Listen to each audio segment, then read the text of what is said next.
In the last wrestling game related video I'd done, we took a look at WWF Smackdown Just Bring It. It certainly was a bit of an eye-opener revisiting that game again. It was pretty ahead of its time in terms of full entrances, having commentary, and trying to make a decent story mode. Unfortunately though, it didn't quite hit the mark for me. I said in that video that Just Bring It was really just a blueprint of things to come in future titles, and it wasn't necessary to revisit it for first time players. All of that can be fully backed up in today's video, where we will take a look at WWE Smackdown Shut Your Mouth for PlayStation 2. I hope you enjoy.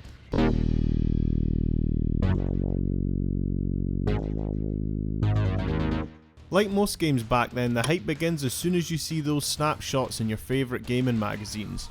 Right from the beginning I was blown away. Not only did it look incredible visually, but all the things we were promised got me buzzing, like updated roster, new in-game models, new gameplay, along with new animations. I of course had to get my mum to explain what all this meant, but as soon as she described it to me, it was all I could think about, and now I couldn't wait to see it with my own eyes. Then one day comes by. Picture the scene. I'm sat on my living room floor, surrounded by my wrestling figures along with the ring and Titantron to go with them, casually watching Smackdown, and this comes on. You think you can mess with Brock Lesnar? I don't think so.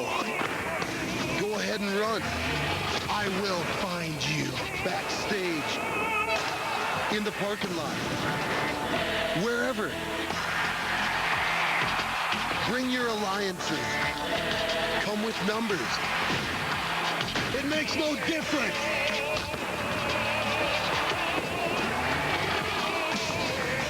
Cause in here, it's over. F5.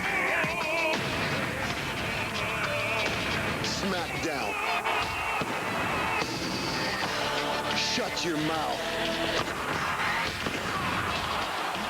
Smackdown Shut Your Mouth, only for PlayStation 2, rated T for teen. I couldn't believe what I had just witnessed. I used to tape all the old Raw and Smackdown shows so I could re-watch them, and this was the first time I could remember wanting the show to end quickly so I could re-watch that advert again and again and again.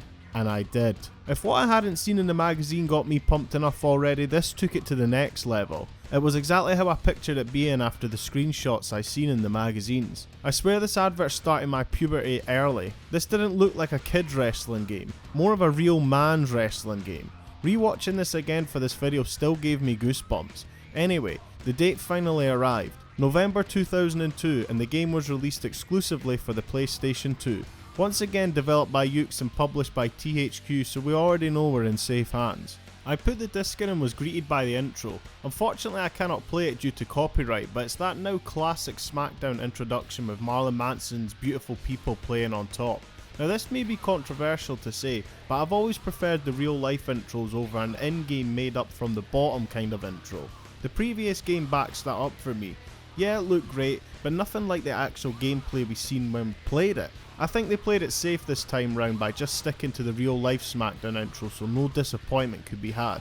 The menu system in this is fantastic, very appealing to the eyes, and does well to keep to the Smackdown theme at the time with that silvery like metal colour along with the blue. Just makes everything pop nicely. Each different menu you go onto, you'll see videos of different superstars doing different things that had been filmed from the real life shows. There's always something to look at. Also glad to say that that voice from the previous game is nowhere to be heard in this. Altogether a nice package when it comes to the menu system, and definitely an upgrade from Just Bring It.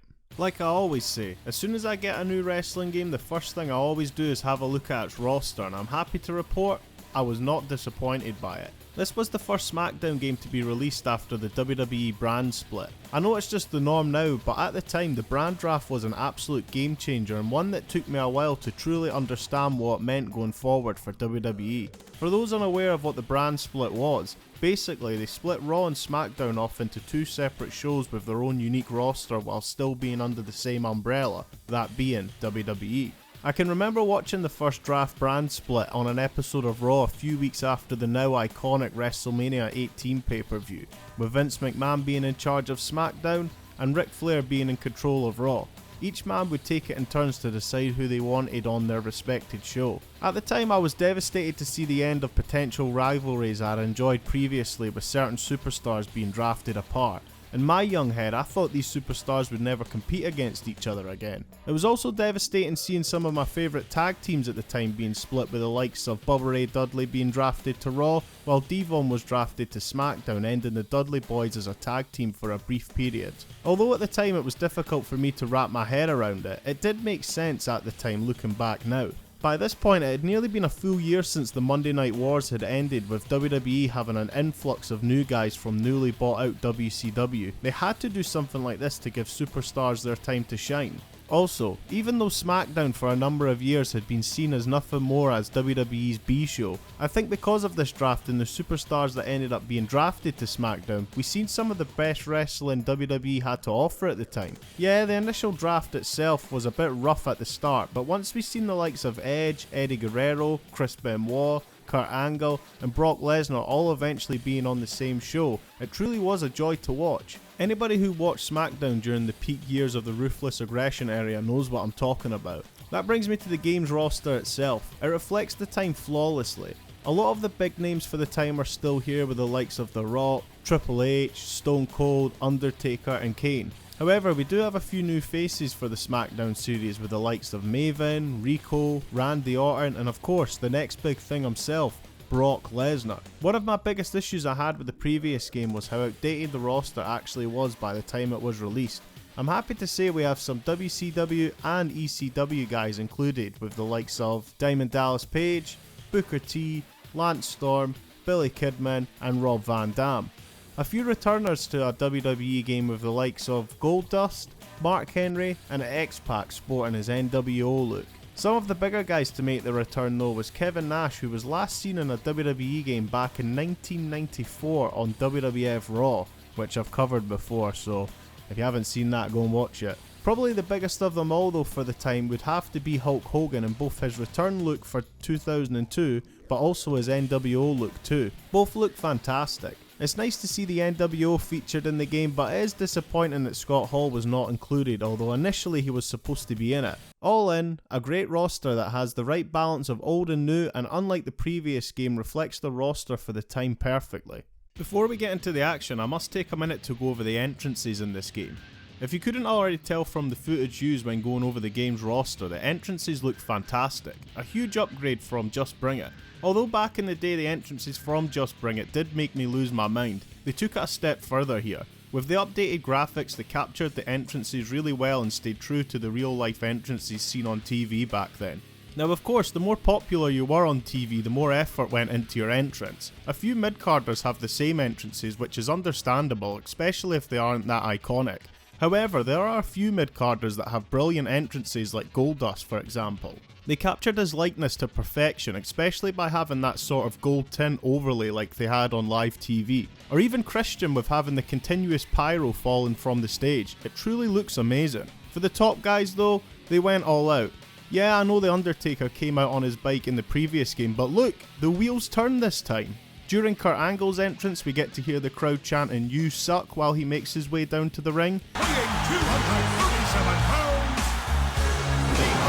NWO superstars come out with a black and white overlay. It's just done perfect with so much attention to detail. With the new models and animations this game has, the wrestlers feel like they have more life to them during these entrances, which gives them a larger than life feel compared to the previous game. For the most part, everyone is spot on. The only discrepancy I've found within these entrances is Maven's one. He comes out to the SmackDown theme, even though his real theme song can be found within the disc data. Along with entrances themselves being brilliant, the backdrops that accompany said entrances are also on par.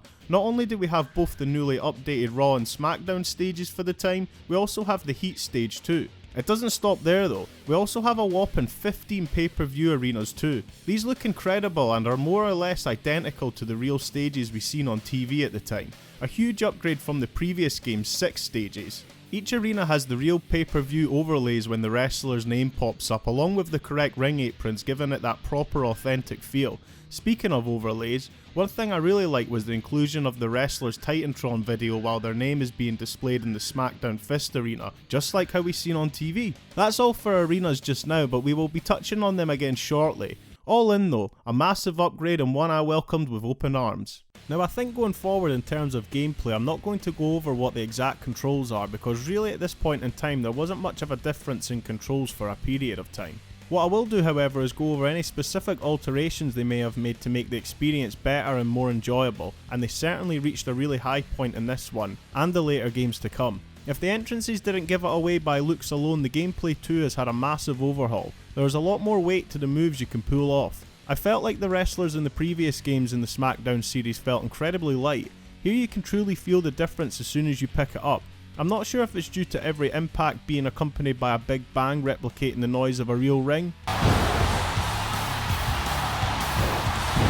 or it being that a lot of the moves now come with a cinematic camera angle. It just feels a lot more believable compared to the previous WWE games. Every wrestler feels completely unique and stays true to their character. You'll see The Rock pull off his energetic burst during matches, and Lesnar's intimidating stance before completely taking the head off his opponent with a clothesline. It's the little stuff like this looking back now I can truly appreciate, as it was something we hadn't seen in a game up to this point. When picking up an opponent off the ground, we are left in a grappling state. Now we have the ability to change direction before pulling off a grappling move, which is handy if you're wanting to go for the pin after. If you pull off a move away from the ropes, you won't get a rope break like the previous games. Wrestlers now show wear and tear during matches. Nothing mind blown by today's standards, but it's a nice touch. It's subtle but enough to get the point across. With striking moves and grappling moves having more weight to them, as I said previously, the finishing moves are incredibly fantastic in this. Same as before, get the bar up to store a finisher. Once in the correct position, press L1 and pull it off. Back to those cinematic angles for a second. If you press L1 once again during a finisher, the frame will freeze and do a 360 spin around you. It adds an extra punch to every finishing move that's performed. A lot come with animations after specific to said wrestler. My favourite is Booker T's. After performing his signature scissor kick, he stays down to perform his spinneroonie before getting back up. When a match ends, we now get a cutscene with the superstar celebrating while their opponent is left a mess on the floor.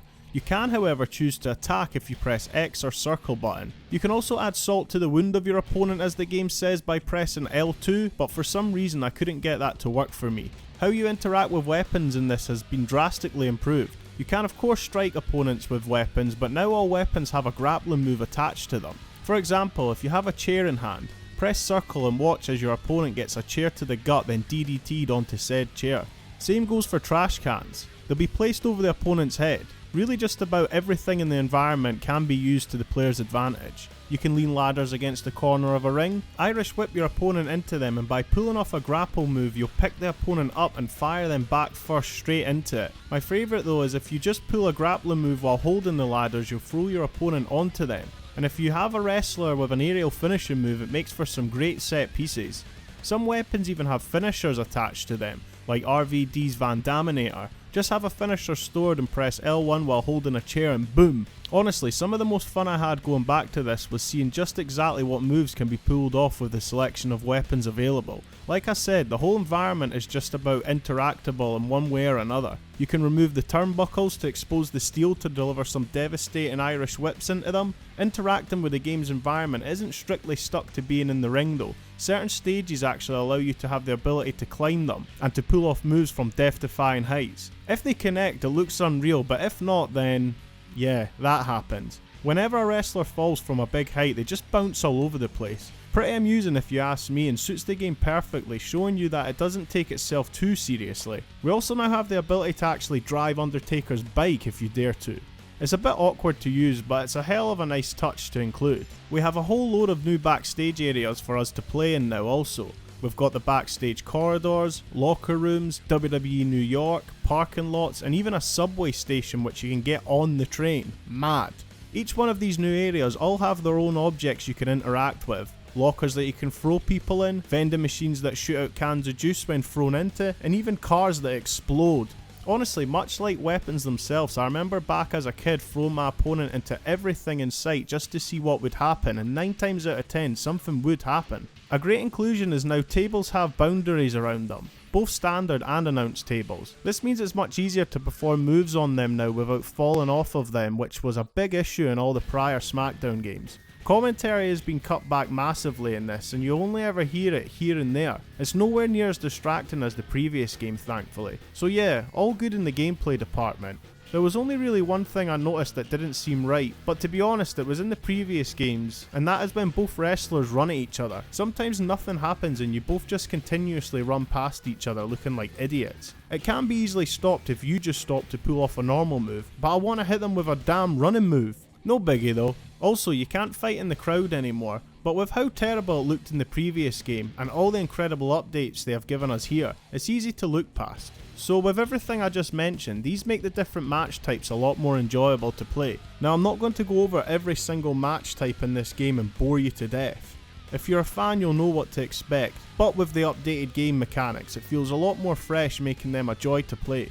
The biggest upgrade in terms of matches has to go to the Hell in a Cell. Finally, we get a proper looking cell with room to wrestle between the cage and the edge of the ring. In this space we can perform grappling moves to punish your opponent more by interacting with the surroundings in and around the cell. We can climb onto the roof of the cell and throw opponents either off or through the cell itself. I don't know why it took them this long to get it right, but it just looks marvellous in this. I have unfortunately never been the best at putting into words how I'd like to describe something, but I hope the footage I have shown speaks for itself. It's truly a joy to play. With all that being said, with all the upgrades and new features I have mentioned, it doesn't just stop at that. This year's season mode has been massively improved and is something we hadn't seen in a WWE game since No Mercy on the Nintendo 64. Unlike the previous Smackdown games where you'd pick a wrestler to go through story mode and get put in what seemed to be completely random matches with no storylines, here that's been rectified. When you start the season mode, you first pick the wrestler you wish to go through it with. I picked Booker T. As I mentioned earlier, this was the first game since the WWE draft pick, and this is exactly where the season mode starts from. Both Vince McMahon and Ric Flair take turns by selecting 10 superstars each, and whatever brand you pick to be on, you'll be in control of picking the superstars for said brand. You do have the choice to skip this altogether, but who would do that? I love picking the wrestlers and also seeing their expressions backstage after being picked, exactly like how it was shown on live TV back in the day. From here you are left to your own devices to see what the story mode has in store. Now I'm not going to go too in depth here with the career mode, as others on this platform have done a great job in doing so and probably do it more justice than I could ever, but I'll go over some key things that make it a great experience. First thing I'd like to mention is the freedom to explore the backstage areas. Before entering a match you have the choice to check out your surroundings. You can go to the manager's office to see how you're doing on your show, and if you're good enough, request title shots for different belts. You can travel to the arena's car park, locker rooms, and even catch a train that will take you to WWF New York, which looks outstanding. On your travels you can bump into other WWE superstars that you can interact with. Some can just be random conversations, but others can lead to altercations ending in a match. I had the pleasure of hitting on WWE Diva and Stone Cold's partner Deborah, asking if I could taste some of her cookies, which didn't go down well with Stone Cold. What? What? What? What? What? What? What? What? What? What? Really, depending on how you interact with the people backstage, you'll get different outcomes. I ended up being fortunate enough to have the lovely Tori Wilson become my manager and escort me to the ring. Also, I don't know if you notice, but they really emphasise the women's breasts in this game for some reason. They jiggle around like hell when you skip to the next part of the conversation. As you've seen and heard from the Austin clip, some wrestlers got special treatment by having actual lines of dialogue recorded, which is a nice touch. Not all lines are recorded. For example, I met The Rock backstage and he was being a wido just like the real deal and ended with this. If you smell what the Rock is cooking. Never gets old, does it? One thing I didn't mention going over gameplay was the commentary. It's been completely stripped back in this game, and to be fair they've done a good job, but it really shines in season mode in the backstage areas. The King will always hold a special place in my heart. Don't hurt the puppies! Before each house show and pay-per-view, both JR and the King will introduce themselves in the city they are in too. The story angles I found myself in were pretty enjoyable and some we'd actually seen on live TV before. Like I found myself in a story with Kurt Angle ending in a hair versus hair match, which I won.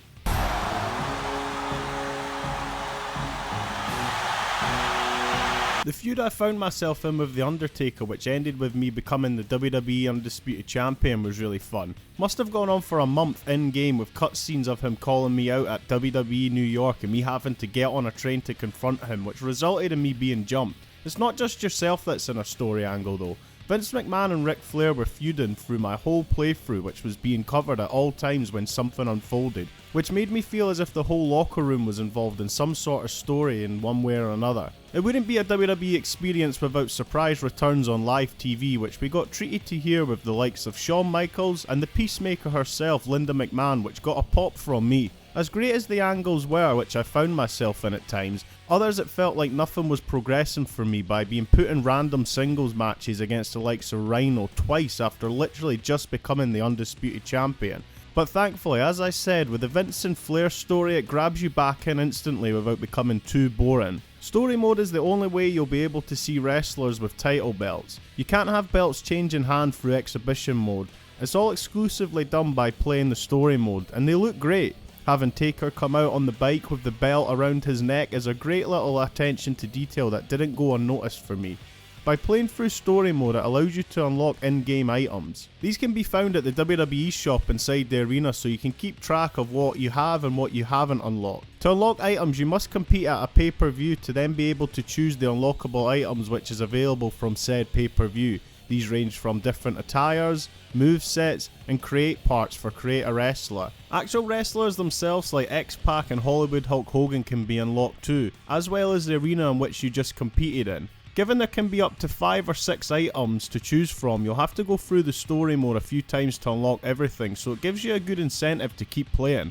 I've mentioned it a few times on the channel, and now we are at a point where the story mode in these games are a little more in depth compared to previous titles. So if you would like to see me go through these stories on a fresh save, let me know. I reckon it could be a good laugh if there's enough interest for it. So all in, the story mode is great. It was something that was definitely needed to keep the game interesting for players to come back for more. I only played 1 full year, but if my memory serves me correct, it's 2 full years to complete, so I didn't see everything the story has to offer in this playthrough. But as I said, if you want me to go through it again from scratch for the channel, just let me know. Now on to the final part before I wrap this video up, and I'll be keeping it short as this has gone on long enough now, and that is the create modes this game has to offer. Now I often start these segments by saying I was never the biggest fan on Create a Wrestler modes, but this game changed that for me. Let's see why. Shut Your Mouth improved the Create a Wrestler, adding more features in with a lot more options. As always, you can go for something completely unique like I did here, or with how in depth this feature was at the time, you could easily make some superstars that were not featured in the game. This was the first WWE game I can remember searching Create a Wrestler formulas online. If you weren't happy with Scott Hall not being included, go ahead and make him. I remember making Sting back in the day from formulas found online, and it was a trip going back again to do it for this video. Along with creating your own superstar, you can also edit their movesets. Just like the Create a Wrestler mode itself, you can make up your own moves to make them unique or choose from existing presets from other wrestlers in the game. You can also create animations for your wrestler, from how they walk, enter the ring, to even taunts. The list is endless if you have the right mind for it. If you lasted this long in the video and didn't get it already, I really like this game. It was the perfect blend of old and new at the time in terms of roster, and really was a great time for WWE itself. The new gameplay system, everything feeling a lot more realistic in terms of presentation, looking like the TV product, story mode, and even Create a Wrestler, which I'm not always the biggest fan of, but this was the first WWE game that made me appreciate the potential with it. A lot of quality of life improvements were made in this that truly backs up my statement about how you can skip WWF, just bring it completely, and move straight to this, or even the next game in the series, WWE Here Comes the Pain, which will of course be covered on this channel, but I have one WWF related video which will come first because I've missed it while doing this series. Any guesses to what it could be? Let me know down in the comments, and while you're down there, let me know if you played Shut Your Mouth before and what did you think of it. As always, if you enjoyed this video then please leave it a like, if you didn't then give it a dislike. Either way it lets me know what I'm doing right and what I'm doing wrong. Subscribing helps the channel out too and lets me reach a wider audience, and it's completely free, so why not? I hope you enjoyed, and I'll see you all in the next one. See ya!